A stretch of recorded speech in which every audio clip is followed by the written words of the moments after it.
So, Adam, I just have the one thing to tell you. What is that, Tim? The champ is still here!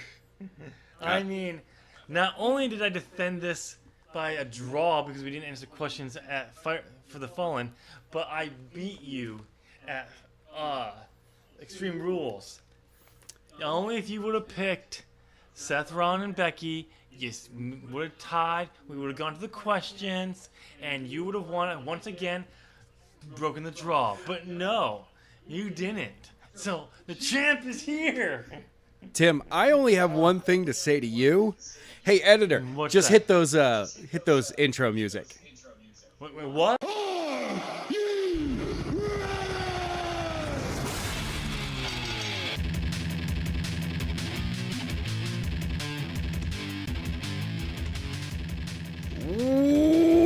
Welcome, ladies and gentlemen, to a brand new episode of As the Buckle Turns. I'm Adam. I'm Champ Tim. Yes, you are. Yes, that's great. Right. So, Tim, how have you been? Last week we had a ton of technical errors. Yeah, we did. For 2 weeks in a row. We talked about Fighter Fest, I had issues. And then last week we both had storms happening outside, dealing with random issues regarding the internet too. Whoa. Let's just make it very clear. The storm that was going on at the beginning of the show, I sent to you guys. Exactly. I I had it for anymore. the second half of the show. Yeah, just like I'm sending you my humidity down here in Florida, because I don't want it here. I don't want it either. And as much as I'm sending to you guys, and I'm sending a lot, it's not making a difference down here. Fucking Florida. This weekend, for anybody who also lives almost in the world in general, this weekend in the northern hemisphere is going to be hot. Especially in the northeast of the United States. Yes, we have heat index warnings up here of 115 degrees. Damn. Yeah, Fahrenheit. For all you people in the rest of the world that deals with Celsius, I'm not doing the conversion. So figure it out yourselves. Because we're Americans. We America. don't know how to do that. America. America. So, but yes, it's going to be a hot one. And man, you've been working a lot because you haven't even watched 2 shows. Okay. Personal story time. I found out my car has more work that it needs to be done to it than it's worth.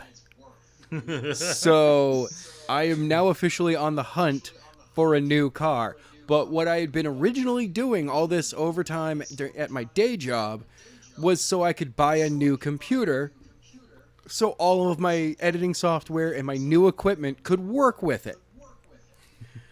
Now that computer is pushed off for a while now until I get a new car and start working more overtime.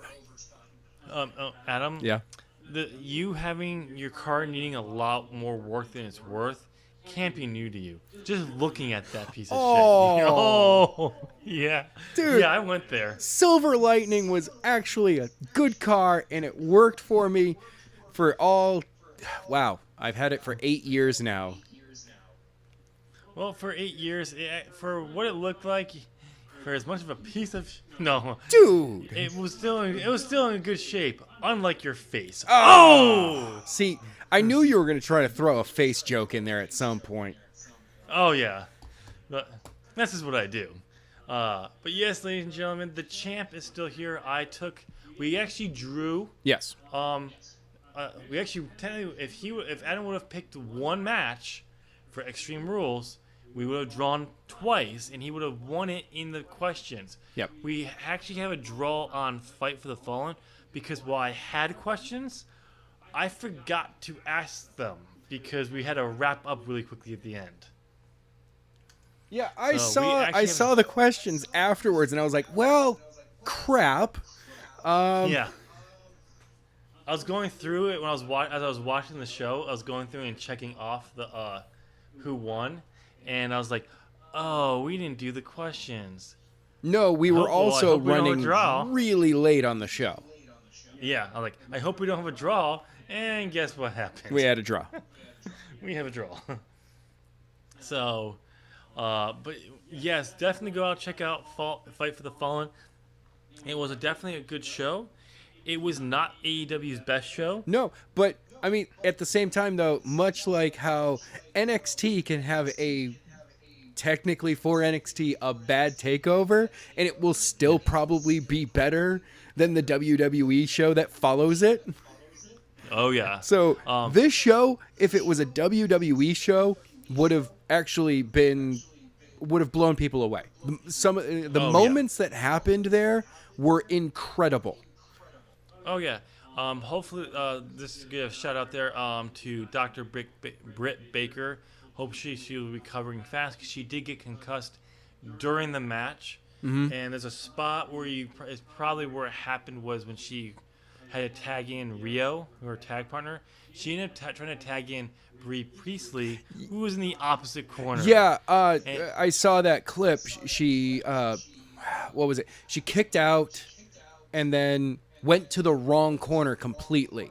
And when you look at it, you see that she gets up and faces her corner first and then has to come back around to the other corner. And it was like, oh, she's confused. So she doesn't know which way is left and right now and went to the wrong corner and did the full tag. I do like how the person's just like, what are you doing? Like just gave her this look of, I'm not your tag partner. Yep. And then Britt Baker then, makes her way over to her corner and gets the tag in. But it was a moment that you're like, oh, something. All I can think of is it's probably because she didn't look like in ring. She didn't look like she was all that concussed. Because sometimes you can see somebody and you're like, they don't know what's up, down, left, or right now. A good example is Liv Morgan. Liv Morgan's had that issue. Bully Ray during one of the ladder matches. Well, because after she did the tag, she stayed down on the side of the there, and I'm like, oh, did she just get injured? And then she came back in later in the match, and she seemed to be fine. But yeah, she had a concussion. Ironically, I can't remember her name, but the female ref who ref the match actually took Britt home and stayed with her all night. Yeah. Oh yeah, that ref. I forget her name as well right now, and I mean. I do have an internet ability machine to be able to look this stuff up, but right now I'm lazy and I don't care, and we don't do a lot of research around here. If you haven't been able to understand that yet, we just make shit up. That's all. We speculate like there's no tomorrow. Like if I want to say, like, you know what, I think AEW's trying to purchase WWE. I'm gonna make it sound like WWE is selling to AEW. Yeah. Because I can. $1.5 million. That's it's gonna break down that way. No. It's gotta be $1 million, so it sells for less than what WCW sold for. Oh yes, exactly. But no, it was definitely a good show. I did feel bad for Britt Baker, and they actually even did the whole Bea Priestley and Britt fighting after the match, and to be pulled away. I felt bad for Rio because she was in there to take the pinfall. And Adam, I'm pissed at you because I told you Bea Priestley was going to win that match because it was her debut match. And what happened? You convinced me to go with Dr. Britt Baker, and I was right originally. So, fuck you. I know. You're welcome. We actually it was actually a good show. We'll talk more about them in a little bit, the overall shows in the, and it's a little bit later in the show. So Adam, did you hear about the Raw reunion special we're getting next week? It's purely a ratings grab. Like, this is finding out that some major producing movie company is making a movie specifically to try to cash grab. You're like, Well, this is incredibly obvious. Oh yeah, it's like when studios they purposely put a movie together to try to win an Oscar. Yes. That for me that's as obvious as WWE is going to be with Raw. Now, Raw 25, the 25th anniversary, made sense. Oh yeah, This doesn't. But guess whose idea was for this? Vince? No, this was USA. Well, I mean, because they're getting pissed off at not having good ratings anymore. They're like, guess what? We're going to start telling you what to do. No, they're not telling them what to do. They are more hands-on. We do know that now. But back when the 24/7 title came around, this was the other idea that the network had, because they always saw the bump go up for reunion shows. So, let's get a bump. We'll get a bump. Honestly, We're in the Heyman era. Yeah. If we do a great reunion show, people will stay and watch the following week. But Raw 25 was terrible. Raw 25, they were trying to do too much in that show. And SmackDown 1000 was just as bad. They didn't really do anything. Well, because I think it was the exact same creative team that put together Raw 25, put together SmackDown 1000. So I think that was just, there was too many bad ideas going on at the exact same time. Oh yeah. But it got the bump because you had all the stars people want to see there. And we now know this will get a ratings bump. Probably bigger than it normally would have been, because The Rock is coming back. Well, Austin's going to be at this Raw reunion. Yeah. And Austin always does. Every time he shows up, there is a ratings boost. Yes, but it wouldn't be Austin showing up on Raw these days is not as big of a deal as The Rock. Austin when The Rock shows up. Yeah, that's true. When The Rock comes back, because it's been almost a year or so since the last time we saw him show up for a Raw or anything. Yeah. He didn't even show up for SmackDown's 1000. He did a promo package. Yeah, that's true. Well, I mean, he was also working on stuff at that time. Yeah. So. Oh, I know. He was in England shooting Hobbs and Shaw. Right. So I mean, I don't blame him for not being able to show up. And if he has an open schedule to be able to get in to be part of this show, awesome. I really think that WWE once a year should be doing a reunion show. I don't think so. They don't need to. And have it be something different every year. Be like, all right, these people will be part of that. These people will be part of that. Because that's the fear. We're going to... Oh, you can't have wrestling doing ad breaks anymore. Oh, so we get a bunch of 2 out of 3 falls now. Stupid restarting the finish matches. Yeah, no. You know what the funny thing is? Like, honestly... If a commercial is going to be interrupting a match, the match continues. Oh, yeah. Screw this. There can't, because what you're doing is you're putting on. WWE should go back to this mindset that they're putting on a show for the audience that's there. TV just gets to tune in to what's going on. Commercials will interrupt things, and then the announcers are filling you in as to what happened during that time. Well, that's the thing. Like, the reason why Vince did this was because he was talking to someone, and it almost baffled him to find out that other sports don't have action going on during the commercials. So he instantly we're not going to do that either now. We're a sports product. Yes, no, you're not. Those sports have timeouts, and they actually have scheduled TV timeouts. Yeah. So, but another thing, like, I don't think it was this. I haven't seen what happened for SmackDown reviews, or they did this week as well. But last week on SmackDown, right before a big matchup, what happened? They had the superstars come down, their entrances. They went to a commercial break before the match started. Okay. And then had the match afterwards, and no commercial broke it up where they had to do something stupid. Oh my God. What a concept. So, yeah. You look at how they used to, you go through, I mean, honestly, watch the network and see how they go through the eras with TV. Like, they planned out their TV breaks. Like, early Raw was a house show that then became a TV program. And what it was in early on was they would, after a match, you went to commercial break. Before a match, you would go to commercial break. Sometimes you would have only 2 or 3 quick segments, like maybe a 10-minute section where it was backstage stuff. Then they went to commercial, then they came back, and then there was a match. At the end of that match, they would go to commercial. In the main event, you would usually have a commercial interrupt the match. Yep. And it was all, especially during the Attitude Era, you'd always be like, ladies and gentlemen, this is our last commercial break, so don't stay right there. We'll be right back. Yeah. We'll get back to this action. And you come back, and then the match would still go on 10 more minutes, and it would go over the 11 o'clock hour.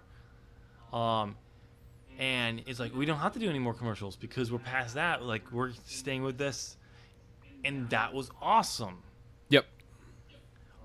So, yeah,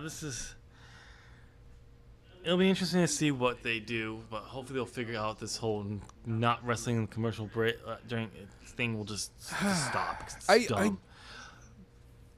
For me, they're going more and more, like, the way that they're presenting the product right now, you might as well just find a studio and pre-tape everything.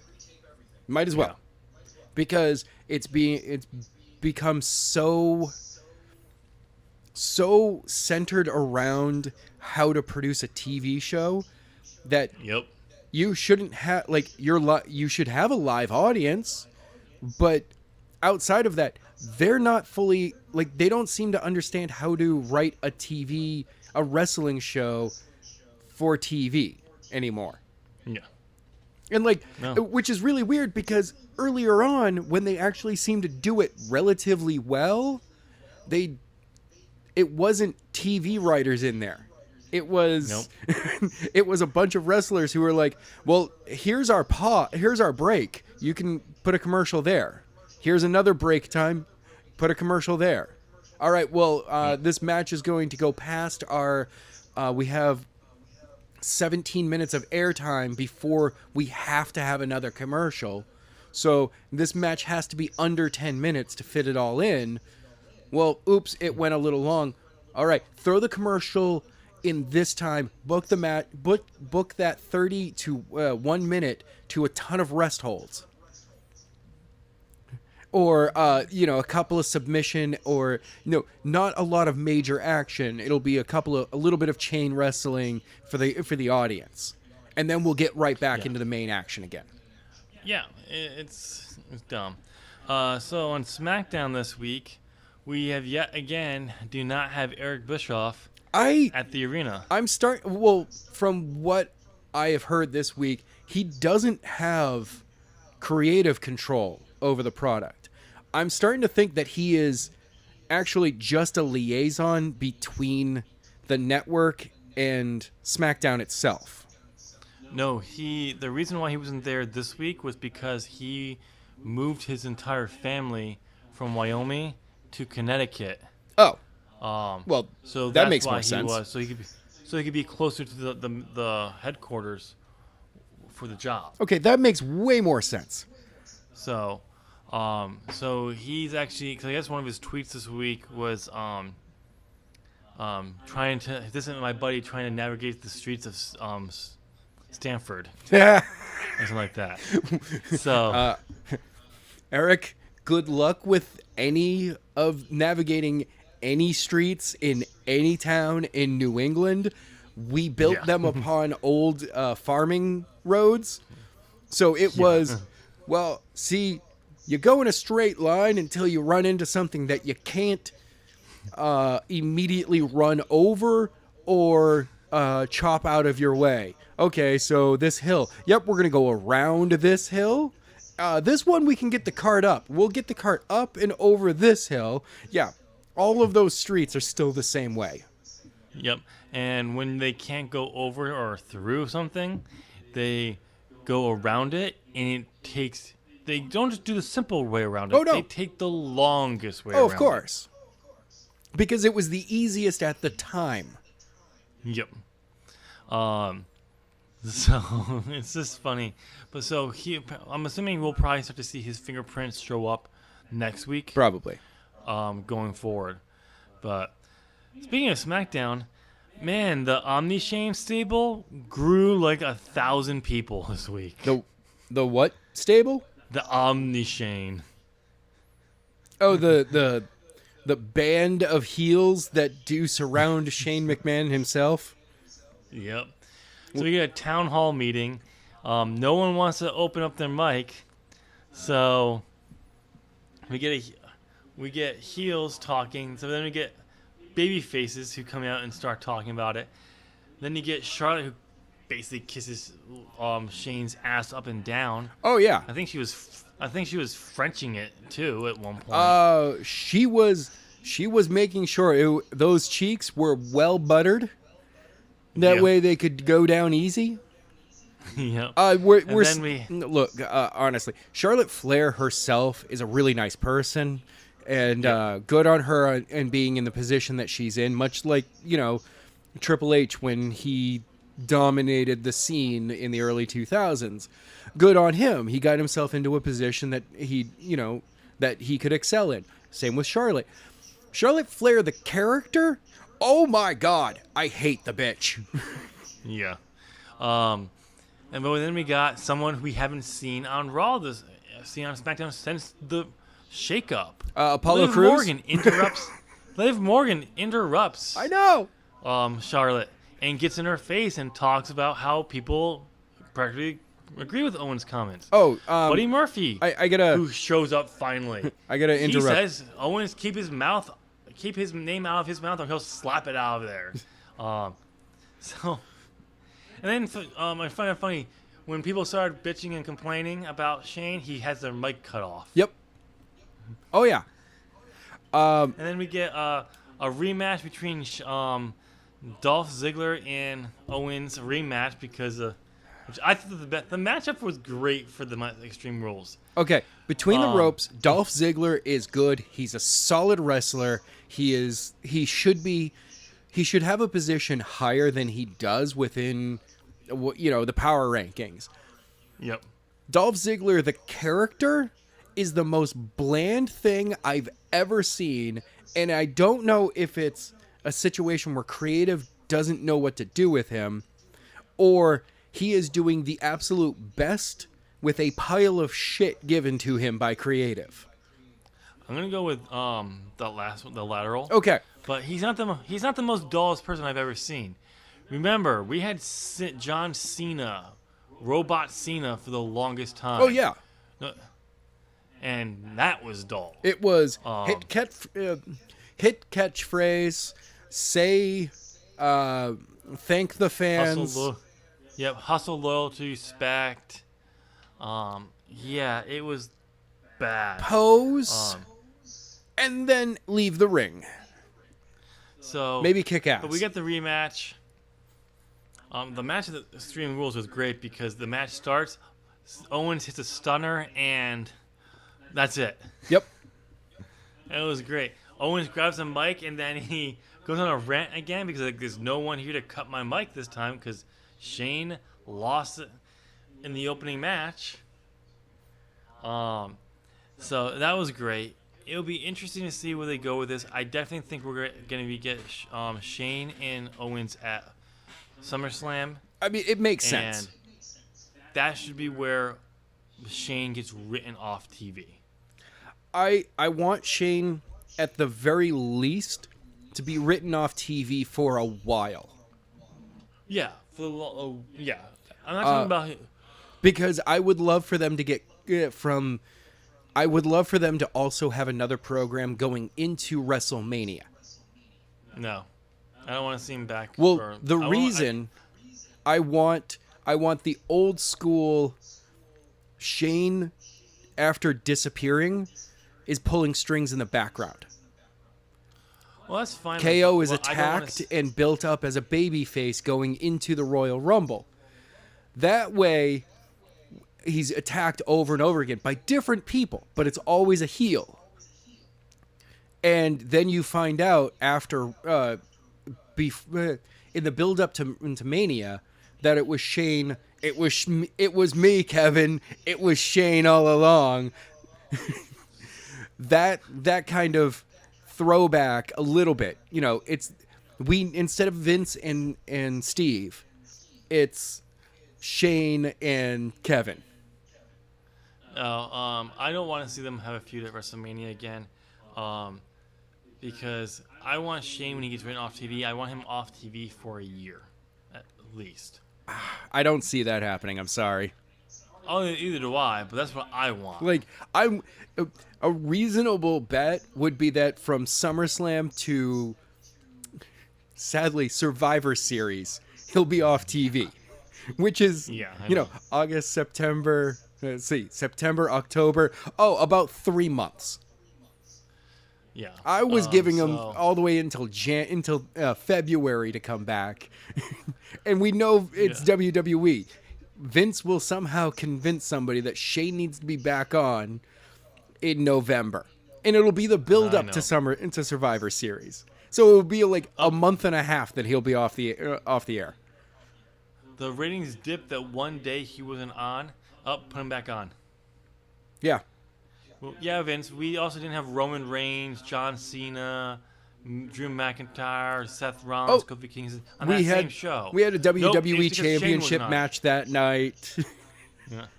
They'd be like, nope, we didn't have any of those superstars. Nope, it's because Shane wasn't on there, not because our top talent were on. Right. AJ and the club got together. It brought Finn in and immediately threw down a challenge to the Undisputed Era on that night's show. But because Shane was there for 5 minutes. Yeah. I'm like, the ratings were way up. Yeah. By the way, I really do think it would be a good idea on SmackDown if Bischoff would like SmackDown to be, honestly, more WCW-ish. I would have the club be the new NWO, or NXT or Undisputed Era. Yeah. Come up and challenge, but still be an NXT group and be like, no, we're the best, and have AJ and the club go, no, we're better than you. Come on up to our playground and fight out. That way you also have chances for the club to come down to NXT. Yeah. Now, it would be, if you're going to do an NWO type storyline, you use Undisputed Era. Yeah. That's who you would use. Don't use the club. And you would have, I would have the club as, they're the ones that it's like, no, SmackDown is ours. We're here to defend it. And they're the first line of defense. Which SmackDown isn't there. That's Raw. No, but I would move them. I would move all 4 of them over to SmackDown and just be like, nope, stay there, guys. Here's where we're going to use you. Yeah, no. Because I have a feeling over the next couple of months, you're going to see so many people moving around that they're going to forget who's on what roster.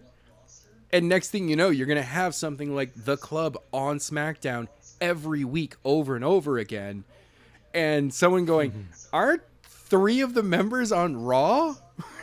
Yeah. And they're like, well, yeah, but they work better over here right now. Yeah, I know. It'll be interesting to see. But yeah, so, Heyman is in full control of Raw. We have yet to see what Eric is going to be bringing to the TV show, which would be funny if if he took over next week for officially, and everything that they just started with Shane got dropped. Shane's not even on the show. They don't even acknowledge his existence. No, that's hilarious. I don't see that because because I feel that if they drop it, it will be such a dropped storyline that fans would actually turn on him. They'd be like, yeah, Bischoff, you gave the fans the chance to see the quote unquote best in the world lose to KO clean in the ring, and you're not gonna give us that. So who is KO supposed to be the baby face against now? Like, Yeah, no. that's kind of, I feel it would be more detrimental to Kevin than to anybody else on the roster. Oh yeah, it'll be interesting to see what he does because I don't think he will. I think he'll hold out. He may put his fingertips into play and do some stuff that he wants to do, Oh yeah. but I don't think he's gonna change too much going into SummerSlam because he's just starting out. I think we'll really see him take his fingerprints and put it all over the product after SummerSlam, but we could be wrong. But Oh, I know. at least Eric, take out 2/3 of all the heels surrounding Shane now. It's too many. See, what I would like to see is that through the next couple of weeks, Kevin and Sammy are the ones to do that. Kevin Owens and Sami Zayn are the ones that slowly work through this nearly impenetrable, this wall of heels that stand between them and Shane. You do remember Sami Zayn is a heel, right? I know, but I really don't feel that Sami Zayn is a heel. I've never really felt like that. I felt that he is a heel in the aspect that, he's a quote-unquote bad guy. But in reality, what he's done since he came back is the exact same thing that KO's doing right now. No, he hasn't. He's been calling out the audience. He's been calling out, everyone for their BS. All he has to do is just go, Shane, you're an idiot too. No, he's been calling. Yes, in a sense, he's been doing what KO's doing, but he's doing basically. Owens the mouthpiece for the fans. Zayn was the mouthpiece for Vince. Right. Which I can see. Oh, yeah, that's true. Never mind. Yeah. Everyone disregard everything I just said. Ever. I'm an idiot. My face I looked at my own face and I couldn't tell up from down. It was terrible. That's what happens. I would like to see that the program after this is Sammy for much longer continues to be the mouthpiece for the administration, if you will, the authority, and KO continues to be the person for the voiceless, for the fans. And then they both come to a head, and it's just one of those that it's like, and I need them to address it in their promos that they are friends. And Kevin is like, Sammy, why are you doing this? Do you not see the points that I'm making? And Sammy turned around and go, no, I completely see them. But I'm paid by these people. We get our paychecks from these people. Why are you not standing up for what they're doing? They're trying really hard. Do you not understand this? Why the fans are just not appreciating what they're being given? And both of them have valid points. And then they actually have to fight because of it. No, I don't want to see that. With Kevin winning and then bringing Sammy over on his side, so both of them can look back at the authority and just go, "Screw you, fuck you." Like Canadians, they're just like, "Hey, buddy, fuck you, buddy." So, you guys are uncle fuckers. So we do have to talk about something. Let's just move on to the Extreme Rules. All We'll right. go over every match, but let's talk about the conclusion of Extreme Rules.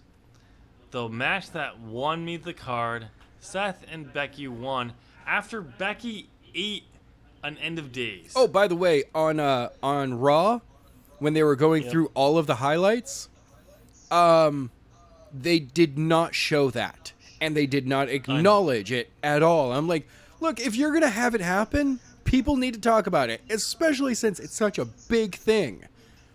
Oh, I know. Here's the funny thing is, Seth Rollins was in the back, I guess, on Raw. He said, Becky's was really sore. I don't think she's going to be here tonight. She's not going to be here tonight.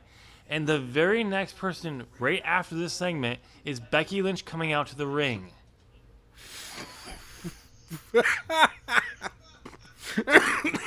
Look, So It's just like, oh god. But like, yeah, Becky, dude, you took that end of days like a champ and Yeah. sold the shit out of it. Look, if you're Um, going to have a segment where someone says, I don't think my girlfriend, tag team partner, best friend is going to be able to make it tonight, you don't put them coming to the ring as the very next thing. yeah. You put that until the end of the show, and the time that you have them ask, I don't know if they're going to be able to do it. You put that near at the beginning of the show. God. Yeah, so after the match, the ring announcer is announcing the win, and all of a sudden stops talking, and instantly we get Brock Lesnar, who comes out, suplex Seth. Heyman cashes in the contract to make it official. Brock is our new Universal Champion. Oh, yeah. And this is what people were pop for Brock. I mean, this show had some bad elements to it. There were different times during matches, fans were so bored with Samoa Joe because they didn't buy into him winning the title. Oh. That they were saying, we want Brock, we want Lesnar, and people saying, no, we don't. Wow. They popped for when he came out. They popped for him to win. And then booed because he just won the title. And he has it again. So here's the thing. I'm not happy with it, but at the same time, we have Seth and Lesnar at SummerSlam. Yep. Let's get the match we should have gotten at WrestleMania this year. Right. With Seth beating Brock clean in the ring, and this will help make Seth's reign more credible because he actually beat Brock clean in the ring. Yeah. And then make sure that he has actual contenders who are worth his thing, not feuding with Baron Corbin for 6 months. Okay. For me, I feel that if you are going to have a program go on for a couple of months, don't put them in. And I gotta say this, it's like the writers are using WWE's universe mode on their game to write the program, because I'm running, as the people may know, myself and Jedi are running our own wrestling organization on there now, New England Wrestling Alliance. Episode 2 is going up tomorrow. Formerly known as what? The Northeast Atlantic Coast Championship Wrestling. So, sure, now you say it, but during your commentary, you couldn't say it. I have no idea what you're talking about. But we're... Oh, okay. So, hold on. Before you say that, I just got to say this. I find it hilarious that after your first recording, you realized you guys could turn that game commentary off. Yeah. Oh, by the way, that went for more than one full recording session. Oh, I'm sure. So it's like well... time to pull the curtain back on this one. Let kayfabe out. Basically, it's our first 5 episodes. I haven't actually used universe mode until our 8th episode. Oh, yeah, because you're doing the tournament. You can't do tournaments. Yeah. So I'm just dumb. like, all right, move this here, do this there, book a couple of side matches during recordings. And I was just like, all right, we got this all done. But I set up a feud between 2 of my, now I've got them created as wrestlers, but I consider them managers. Okay. And I was like, oh no, it's going to be a hot feud between them. So I set it as a hot feud, long-term hot feud. And very first week, I go in because it always does it pre-books everything for you. You have to go in and fix it. It immediately, as the main event, was the 2 of them against each other. I was like, not even a promo. We're just going to jump straight to the main event. First day. Yep. Okay. Thanks. No, this is a program that's going to go on for quite quite some time before I have the two of them get in the ring with each other. Yeah. And that's going to be in a tag team. So, yeah, it's one of those things where it's like, oh, God.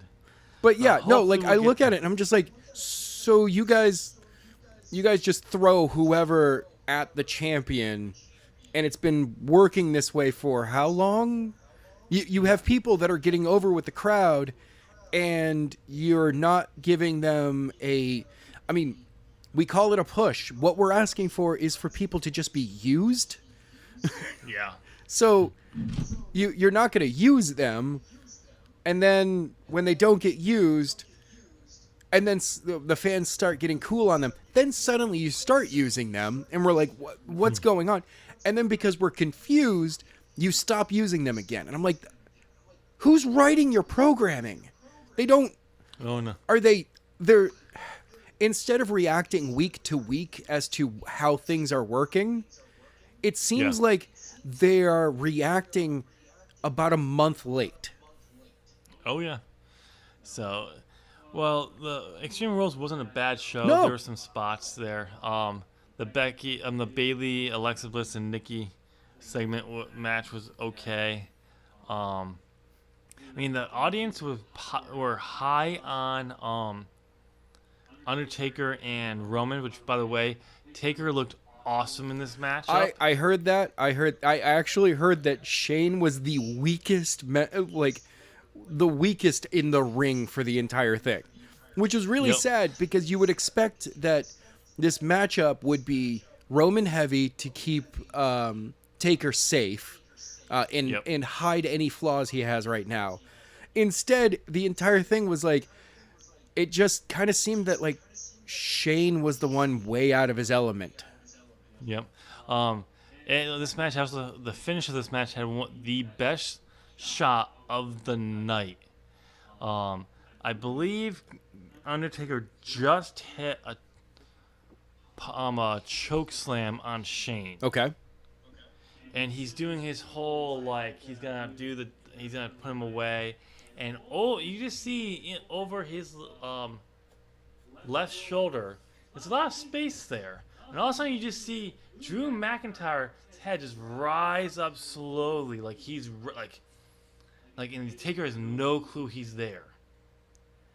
And it's a great shot, and he goes to do the Claymore, and as he's running, all of a sudden they cut, and you see Roman intercept McIntyre with a spear. Oh, okay.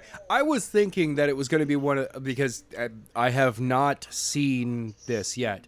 With Undertaker doing the cut across the throat, I thought that it would have been out of the blue, there's a boot in his face. Nope. And they purposely framed it for TV so that you're still seeing his face, and then boot out of nowhere, and you're like, that to me is one of those moments that it's like, no, because the cameraman, he was so into this that he didn't pan out to catch. Well, I mean, also, as a cameraman, you're looking through a viewfinder. You don't truly have peripheral. And also, it's not up to you what we see. It's right. The truck's determination. And the trucks are just looking at screens. Yep. And there's a director calling everything. And there's a 10-second delay between everything. So if anything goes off that they didn't like, they can block it out. Like when we've had some the females have had some wardrobe malfunctions. Mm-hmm. You get a black screen. That's because of that 10-second delay. They can block that out so it doesn't get to air. Yeah. But there's a great shot, a great spear from Reigns too, and we got the win. So for what? A year, 2 years, we bashed Roman every chance we could get. The dude's been turning in good matches since coming back. Since February. No, he hasn't. What? No, he hasn't. Was it February that he came back? A little bit around there, or around that time. Okay. Yeah, maybe March. He's not been turning in good matches, everything. His match at WrestleMania was boring. He's been turning in better matches. Oh yeah. Well, no, I'm not calling the thing. Like he hasn't been turning in great matches, but because the booking of that match was why it was boring. Right. But yeah, he's doing good work. Yeah, he's been doing a lot better work lately. but the matches were just but after that, the fans like died. Yeah. Yeah, I heard that. And for most of the night, the fans weren't into this matchup. Lily, it was the end of days to Becky that got the fans back into that match, and the match was almost over. Yeah. So, but then let's move to Fight for the Fallen. Okay. Where you get to Fight for the Fallen, regardless of how good the quality of the matches were, the fans were into every single one of those matches all night long, and it was a longer show. It was a little over 4 hours. I remember you telling me that you thought that the Sunny Kiss Librarian match was going to be like, it just on paper it seemed weak. Mm-hmm. Yeah, became, like, oddly enough, a fan favorite. Really? I thought it was a low end. Okay, let me put it this way. It's kind of a cult favorite match.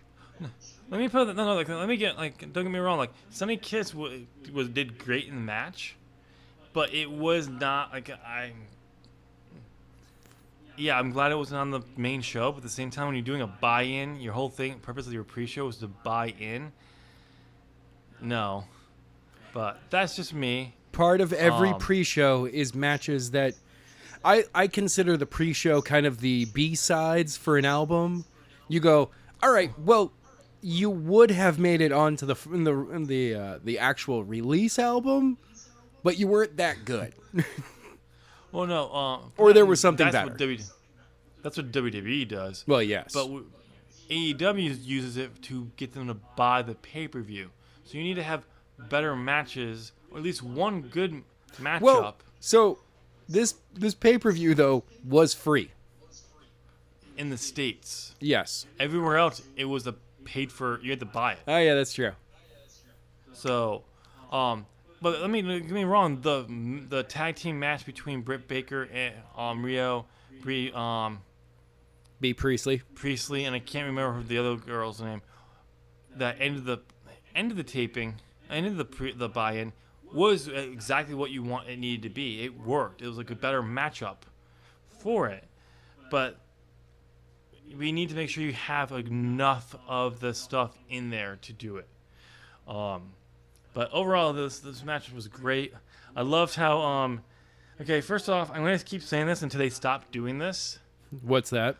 We went the entire show and without a single WWE reference until the end of the end of the main event, where Matt and Nick Jackson talk about I don't know if it's just me, but I don't really watch the other product, which was fine. That was fine.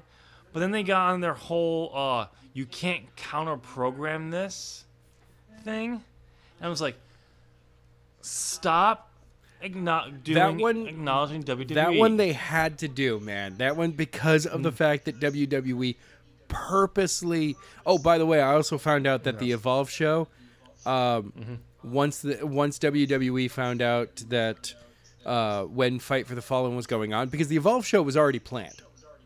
Yeah, I know. This is their 10th anniversary. They rebooked the show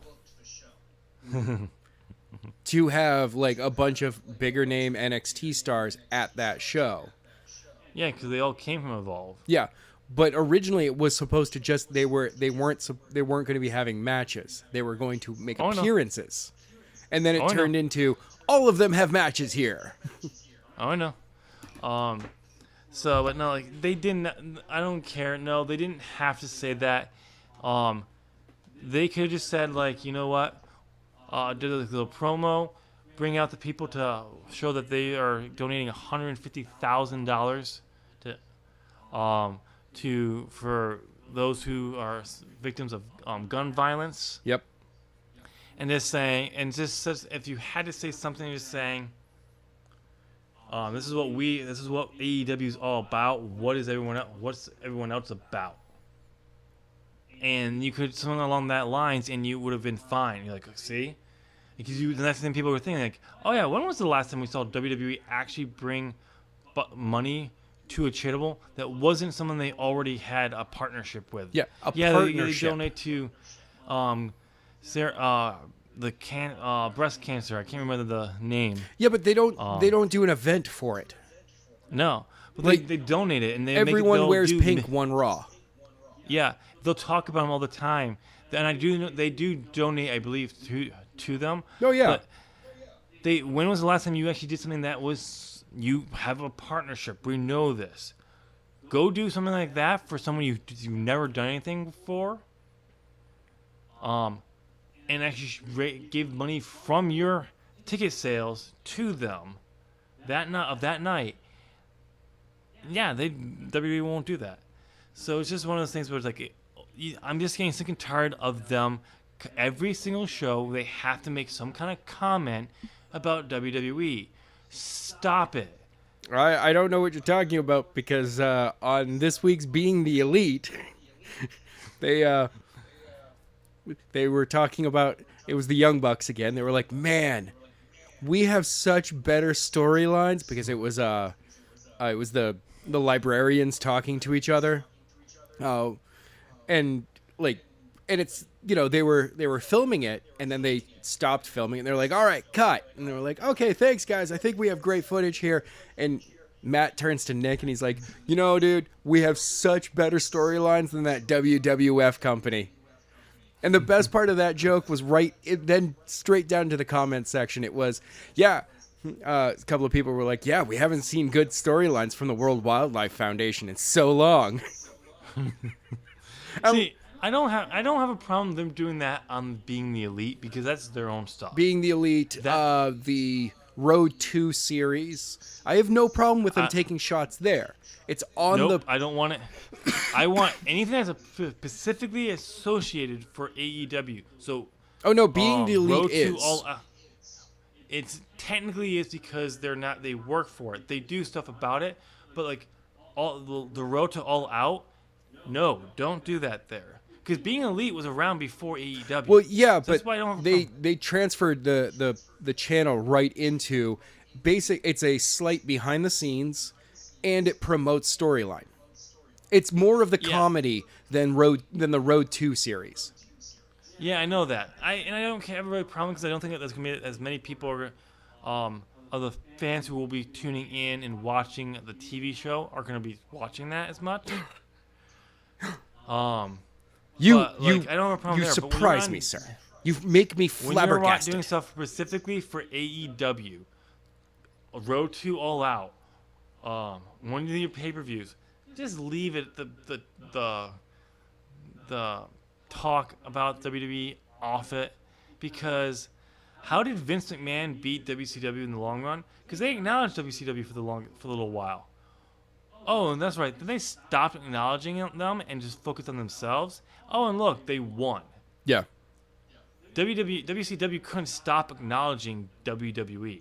And by the time they finally stopped acknowledging them, it was too late. Well, that's not even their problem. They had they had so many backstage issues, financial issues, corporation issues.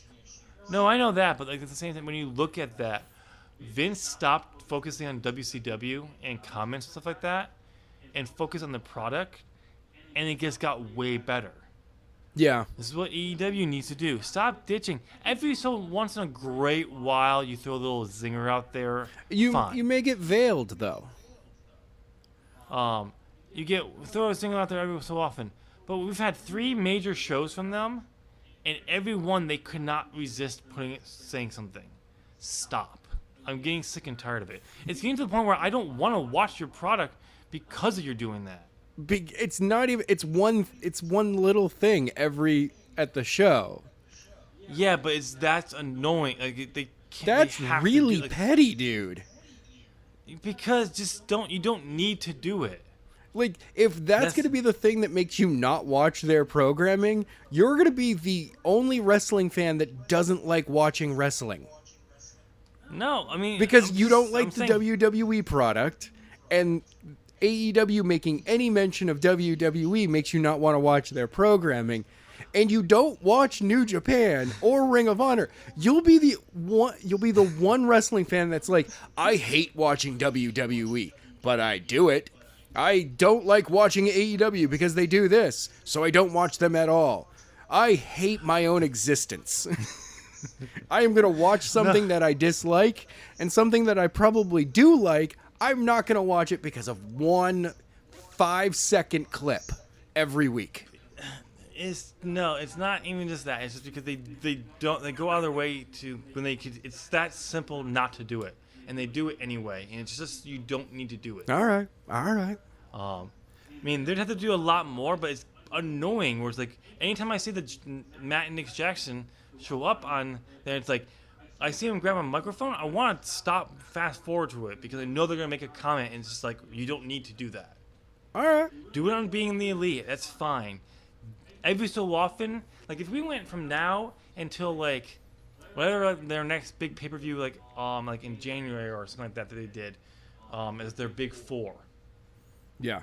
And that's when we got their WWE comment. Okay, fine. We've done 6 months without them really acknowledging that. Yeah. Great. But 3 big shows, 3 comments every single. Well, okay. They've only had 3 shows, and they're still in the point where they're trying to hype themselves up. I know, but you don't need to be doing that. I mean, if you were going to pick out of these 3 shows 2 to do something, say something like that, Double or Nothing, understandable. Yeah. This one would have been the one to do it. Leave Fyter Fest off because this one you could because WWE went out of their way to counter program. Then if you didn't do it at Fyter Fest, okay, now you didn't do it there. They did something. Okay, we're calm on it. Yeah, I okay. In that respect, I do feel that the WWE mention in Fyter Fest was unnecessary. Was like grossly unnecessary. This one doing the you can't counter program us and the crowd going nuts and just being like, yeah, we're into. I do feel that was a hey, you took a shot at us. We're just calling you out on this show. Yeah. And so, like, and that's my thing. Because they've done it all 3 times and not every single one was necessary. Right. That's what's getting annoying. So, like, if they didn't do it at Fyter Fest, I wouldn't have gotten as annoyed this time because WWE was absolutely doing something and deserved to be called out because it happened again 3 times in a row. It's just annoying. Yeah. I do feel, though, that All Out will probably be the... I really hope All Out feels more like how All In was. Yeah. Because they didn't call out WWE at All Out. No. And they put on a show, and that show just did what it needed to, which was it was a pro wrestling show, and it had this going on. Yeah. So it's definitely just like... And I wouldn't be surprised if we get another comment at All Out because... Well, WWE's counter programming someone else for that show. Yeah, but but that one, AEW is at a completely different time than anybody else. So I kind of feel that they can do whatever they want. Yeah, and I hope they'll avoid the comment of WWE because WWE wasn't counter programming them again. They were trying to counter program New Japan. Yes. In England. I mean, they're both in the UK that weekend. I mean, that day. Yeah, because you had NXT UK TakeOver. NXT Cardiff. Yeah, and then you have New Japan's show in England. In London, So in London. Yeah, so that's what they were counter programming. Yeah. They weren't programming AEW, but again, but just stop doing it every so often. Do it on Being the Elite all the fuck you want. I don't watch it, but also because that's more your comedy stuff. Yeah. Do it there. That's fine. It's a perfect spot for it. Yeah, it'll work there, but just on your main programming, just show us why you are better. Yeah. Why they can't counter program. If you want to do it after the cameras go off and you're saying thank you to the crowd, the go home thank you that they've actually done every show so far. Yep. If you want to do it there, by all means, because that's that for them, they know that their fans in the audience that bought the tickets that are right there, those are their most hardcore fans. Oh yeah, and it's one of those things you can do when you do the because Austin would do this all the time when he was um in WWE. The after Raw goes off air, they would there were special things that happened just for the audience. Right. Um, and that's where you can, if you want to make your comment about WWE, go ahead, go nuts. Just on TV, just stop because it did once I think it was Matt who said it. It just was like a really. But one thing I thought was hilarious about them is like they're talking, and all of a sudden Kenny's music plays, and I think Nick was like, cause I never can tell them apart. I don't know which one is which half the time. So and they're not twins. Nick's blonde. Okay, Nick's blonde. Matt okay. has the big chops. That's what I thought, but I can never remember that. Oh, don't worry. For the longest time, I would interchange it. I'm going to be honest. Early on with Matt and Jeff Hardy, like when I say early on, I did the exact same thing. Yeah. So they're talking and Kenny's music plays and he's like, "Oh, I guess we're running short on time." Because they had to come out to do the whole check presentation and everything. So that was great. But overall, both shows were Extreme Rules was a better pay-per-view, far better than Stomping Ground. Ugh. I gotta say, one of the cool things. Okay, first of all, two cool moments was Jericho coming out to attack Adam. I knew that was gonna happen. We knew that was gonna happen. What we didn't know was Adam coming back out to after getting looked at backstage to attack Chris Jericho again. I had a feeling it was gonna happen. Honestly, because because they don't have TV, where they could have him get his payback. Oh yeah, that's true. There, I kind of figured like if Hangman doesn't come out, I'll be more shocked him not coming out than him coming back out. Yeah, he got split open. He needed 5 stitches. Yep. Yeah, and it's great too because like he's like they're like Matt, they're like Adam. Do you know when that? Because he's trying to like not flex his because it was on Being the Elite. He's trying not to flex his face or blink or do too much of anything so it won't like start bleeding again. Yeah. And there's a moment where I'm like, oh man, that dude is concussed. And then you see like someone's just like, oh, can I take a picture of it? He's like, by all means, please do. And they go to show it to him and he blinks and he's just like, oh, that looks way worse than it feels. Okay. And I was like, oh, he most likely like he said that it happened when he Chris, it was either the first strike or the second strike. And you can see, I think it was Chris's jacket. Just caught probably. Him just on the eyebrow, and it did give him a bit of a shiner. Yeah.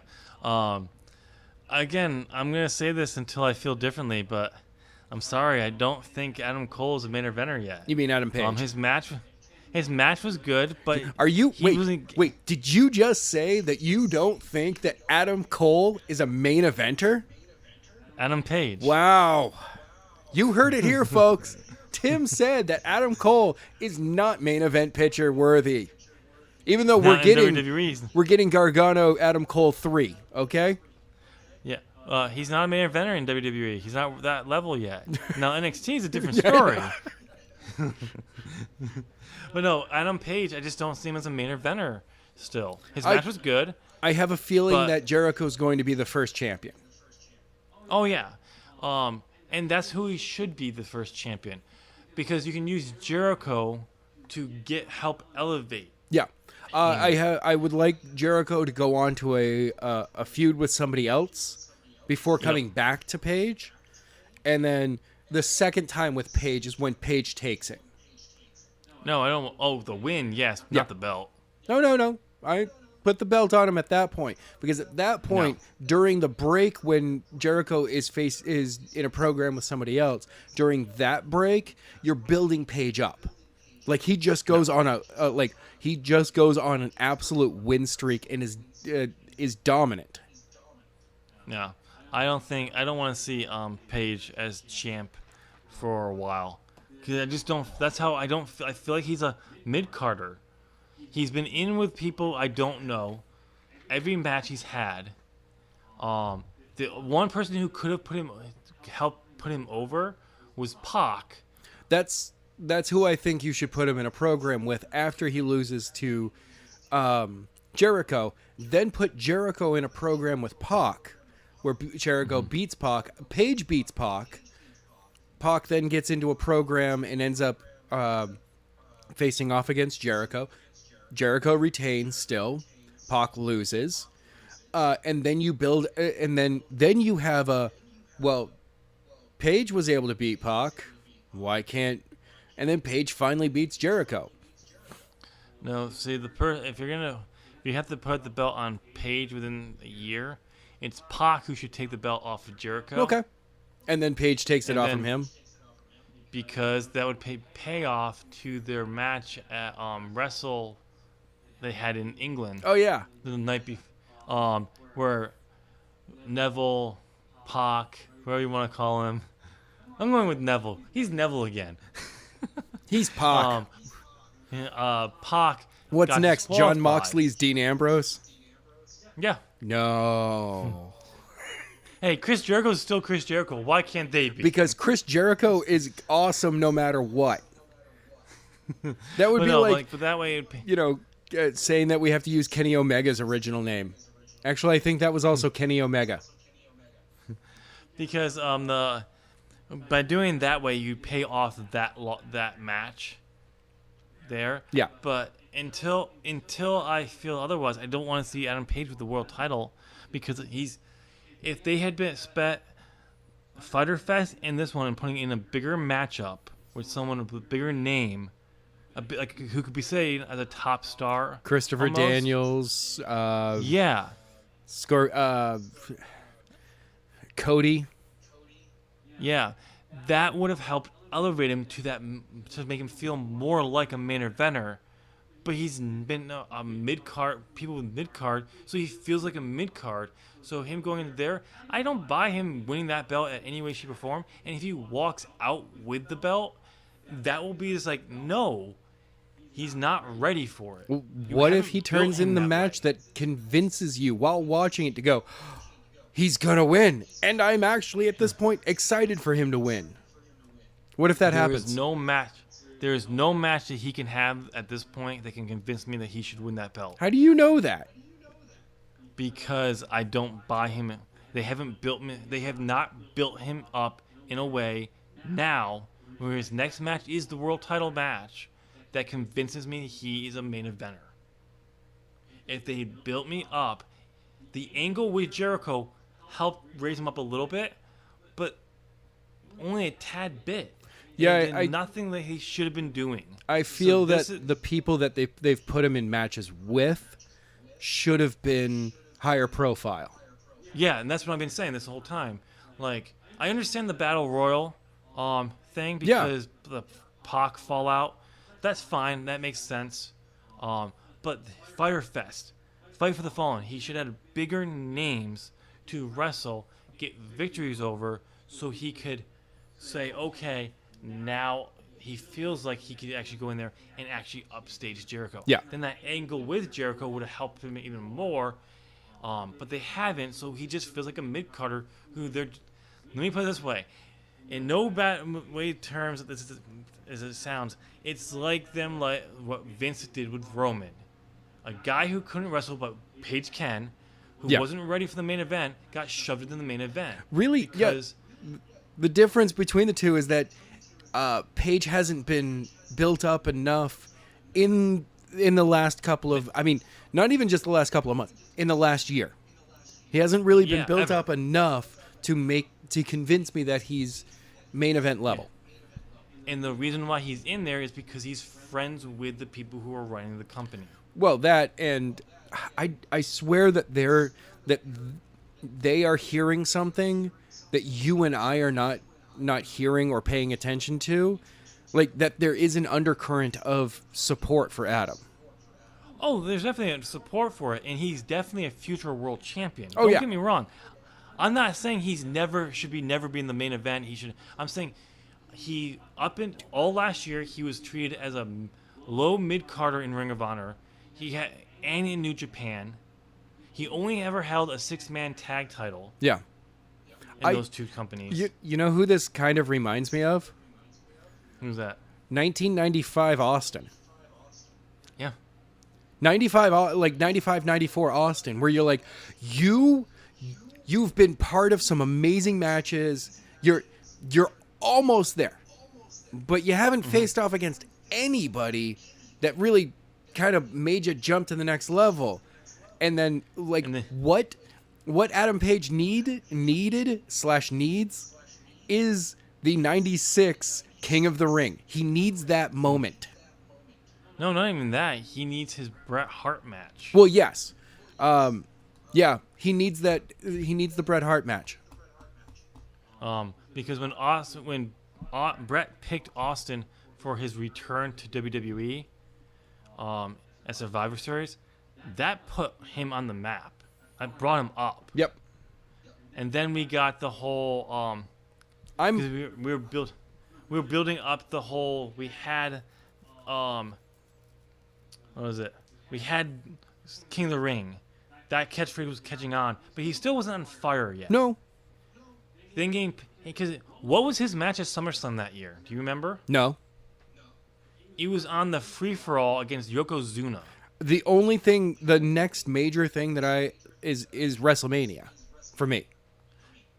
The next thing that he did after that King of the Ring was Bret Hart at Survivor Series when he returned and rolled him. Basically did the Joe roll up with the $1 Million Dream, rolled him up. That started that feud off. He won the Royal Rumble by getting eliminated and then coming back in and tossing Bret out. It launched that feud, so we got the WrestleMania match that did the double turn, and that's when Stone Cold really hit. Yeah. That's what we need for Adam Page. Yes. And I think Jericho will help him feel more like a main eventer after All Out. Mm-hmm.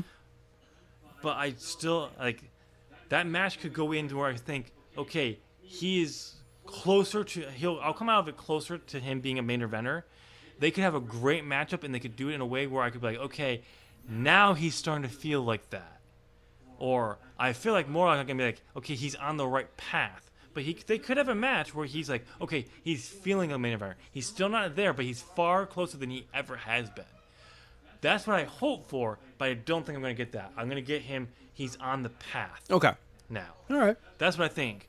So, but that's what I'm just saying. You got to start, and I understand they're still working things out because they're only doing 3 shows. Yep. TV will make a big difference with that. Yes. That will help out. But you only had 3 shows. One match he had to get thrown into because of creative differences and changes. Mm-hmm. Your other 2 matches, you could have tried to put him in someone bigger. Yeah. Or in a tag match with Kenny Omega. Yes. There you go. That's at Fyter Fest and at Fight for the Fallen. He just needed higher profile people around him. Yeah. And then the Jericho angle on top of it would have helped him even better. Yeah. He still would have felt not ready for the main event, but it would have been better to build him. You would have at that point had a foundation that you can build this tower on top of. Oh yeah, far better. All right. Where I think going into this, you have to rely on the main event at All Out to really make that foundation. So how do you feel? I mean, now we got to switch gears. We got to move over to. All Out coming up. We've got 5 matches. It's looking awesome. We do. Stupid phone. It locked me out for a second. All right. We got the 5 matches that are coming up. Of course, Adam Page, Chris Jericho. We just talked about that. Jon Moxley, Kenny Omega. It's going to be a slobber knocker, and it's going to be awesome. We're going to get a Kenny Omega match out of this, but we don't really, outside of the G1 tournament and how he's performing in New Japan, we don't know how this, if John's really, because, comparing Jon Moxley's wrestling in New Japan right now and Dean Ambrose in the WWE, those are 2 totally different things. Jon Moxley in AEW is still kind of a wild card as to what kind of match he's going to turn out. Yes.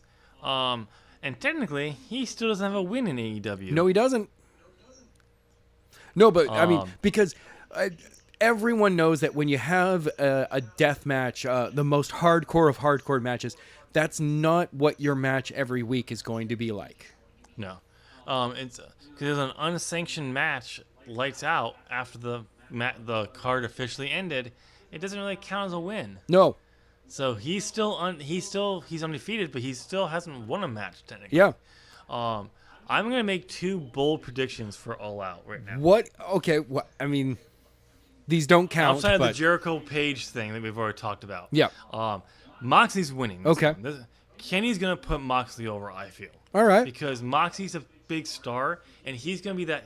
Well, Kenny Omega is the name to draw independent fans to AEW. Moxley's the name that will draw WWE fans to AEW. Yeah, So that's they recognize it. That's why I think that this show, there's going to be a lot of things dependent on it. I mean, this match, this is your draw match. This is you put it on the card. Now, you put it on the card to draw people.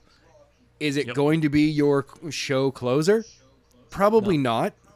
No. You'd rather have the championship AEW World close the night. Championship match. Yeah, because we're crowning the inaugural.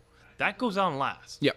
Okay, my next big prediction is not just for All Out. This is for the AEW World Tag Team Championship Tournament. Okay. My prediction is this. We will see the Best Friends lose to the Dark Order Makes sense. at All Out. And then we will get the rematch in the finals where the Best Friends will win the AEW World Tag Team Championships. You know what, dude? That is a bold statement, and I like it. For the simple reason that both of these teams have been very quietly built. Yeah, because the Dark Order got pushed big time at Double or Nothing to no applause. Yeah, nothing. I still don't know if the audience just doesn't know how to react to these guys yet.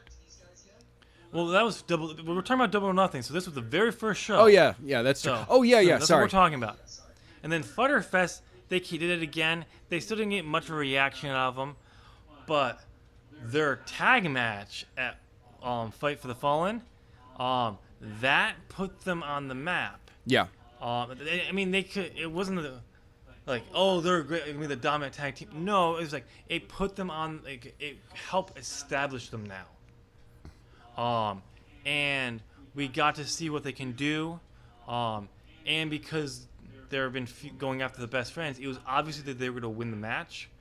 We'll get that match there.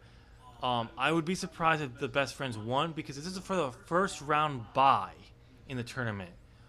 That favors the heels. You give that to the heel team that you want the dominant. Exactly. And you have to force the Best Friends, who have to go through the entire tournament to have a chance. And you want a sympathetic face that has to go through all of this to overcome. Yeah. Which sometimes, due to my championship tournament booking for NEWA, sometimes you don't have a sympathetic face that makes it through like all of the crap. Instead, you have a dominant heel that somehow loses one match and then comes back. Look, I'm just going to say, check out tomorrow's episode. It's the first round of B Block for the NEWA's amazing show of Slammin' Saturdays. It's on Sunday. That was our time period that we were able to get. It's okay. We're hoping that at some point we can up the budget and be able to change the name of the show to Super Sundays.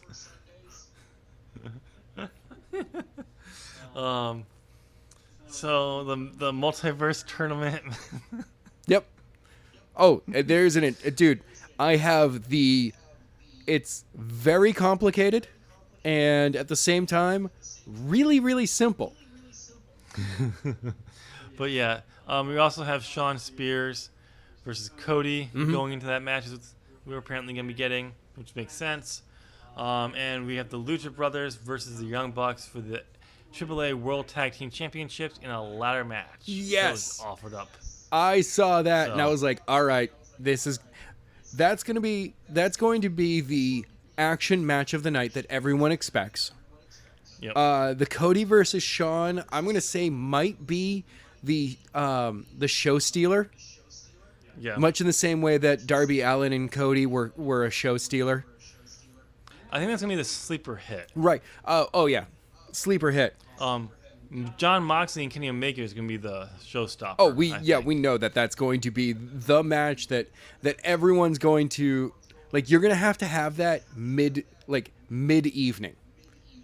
Yeah. Like you have to put a buffer match between it and the championship match with Chris Jericho. You got to have that buffer out there because otherwise you're going to have a fan base that is just dead before the championship. Yeah.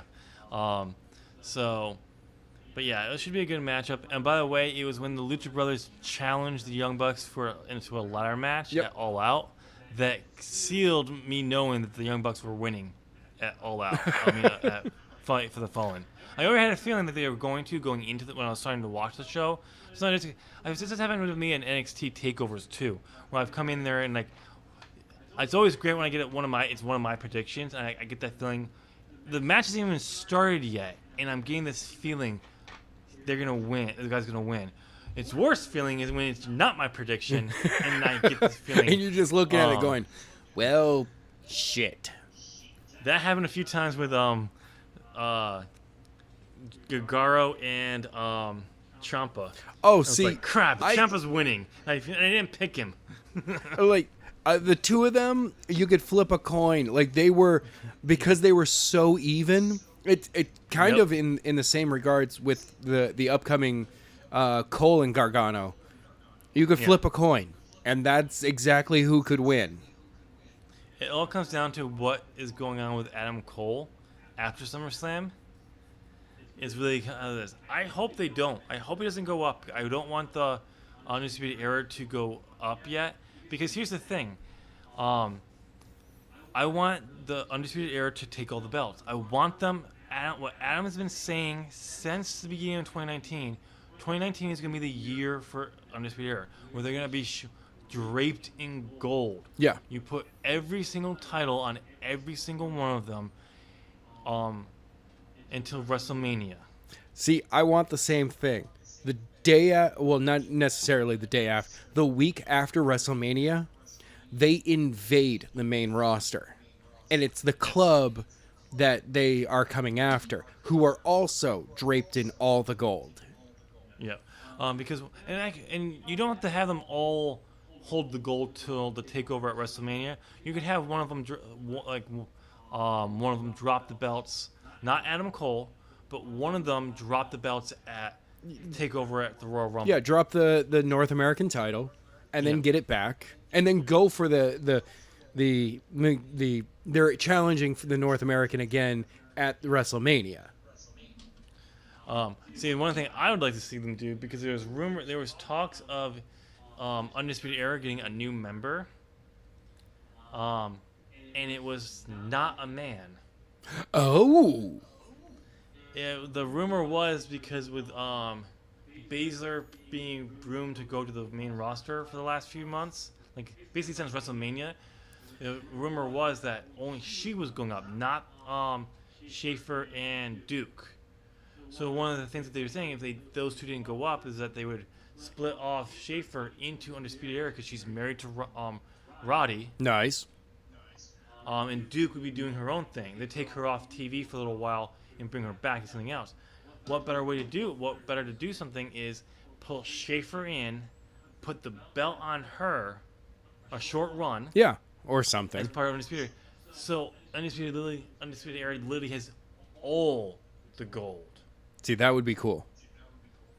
When the Blazer goes up, if they don't take those two up with her, which I don't think they should technically, because they need more time in NXT, and also give them use both of them to actually have that run on their own and really establish that they can wrestle. Yeah. Before taking up the main roster, and do it that way. All right, Adam.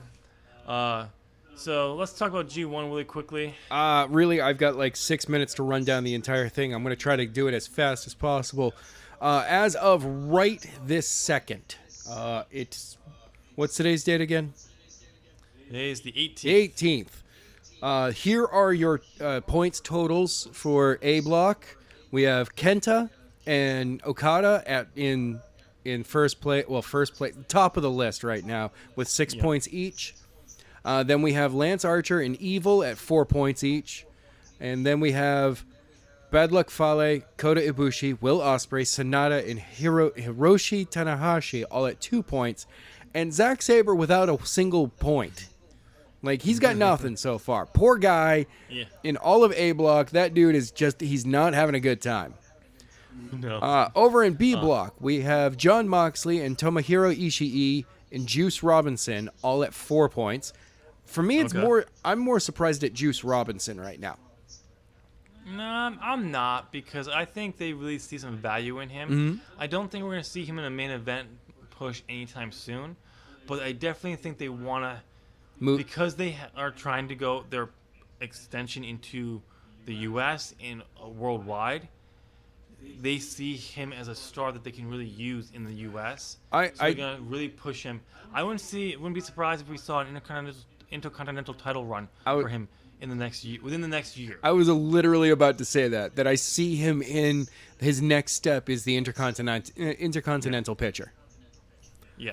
Then we have Taichi, Toru Yano, Hiroki Goto, and Shingo Takagi, all at 2 points each. Then the 3 guys with no points: Jeff Cobb, Tetsuya Naito, and Jay White. What the hell is going on with Jay White and Naito? No points? I know.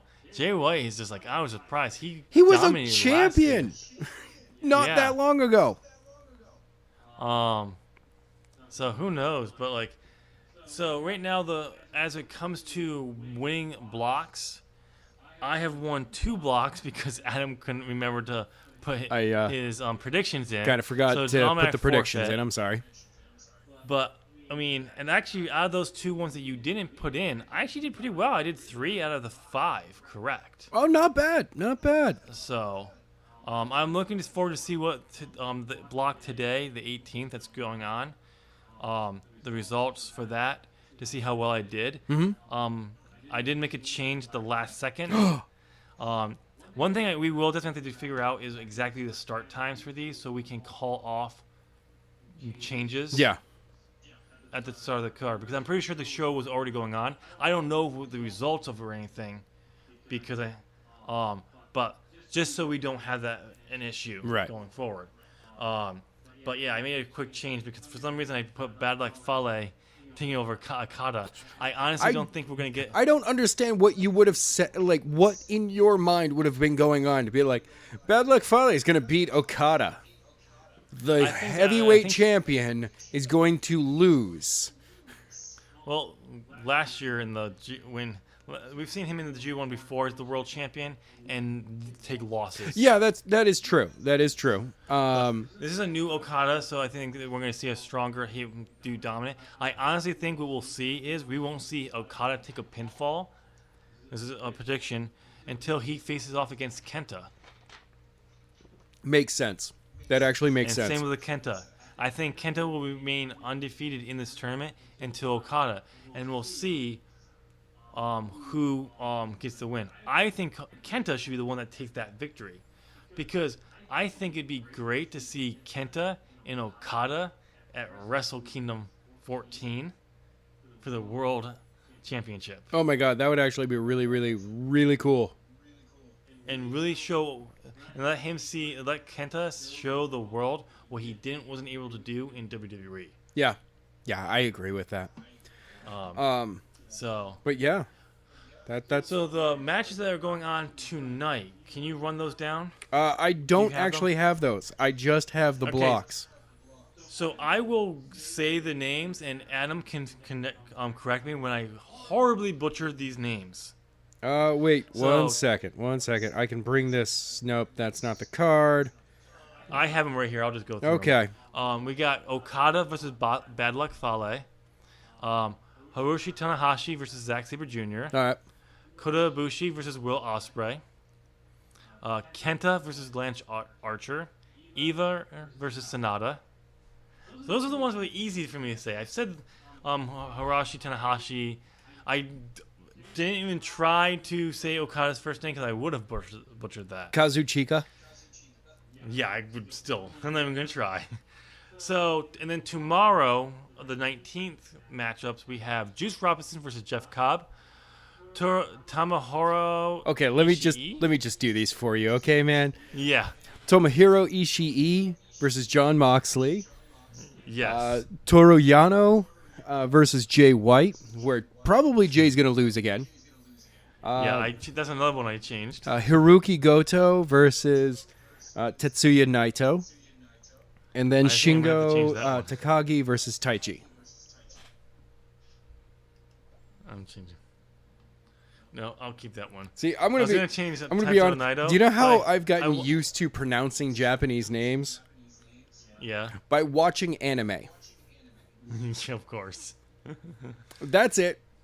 Just I'm a weeb, okay? Shut up. I'm not going to Naruto run though. Fuck that shit. No, there's so many fillers in that anime. It's not worth it. Oh, you want to talk about fillers for anime? Oh, shit. Dragon Ball Z. Yep. Where it was both of those shows. Well, the Dragon Ball series overall is just known for it. Oh crap! And I forget that it's a it's a demon and half demon. Inuyasha. Yeah, Inuyasha. Inuyasha was known for it terribly. Bleach did it too. Because I kept catching up with the damn manga. I mean, I'm glad that the one that I'm paying attention to, they purposely only do 13 episodes and then will wait and then do another season. Like I'm waiting for October when Sword Art Online premieres its new series. I watch it subbed because the dub happens like 5 months later, and I'm not patient enough. Okay, so before we close this off, I just looked at who I put in the winners of my blocks. Yeah. I'm changing them. Did you have Okada instead of Kenta? No, I had Kota Ibushi and Jay White. Winning the entire thing. I mean, that would be awesome. I had Kota Ibushi winning the whole entire thing.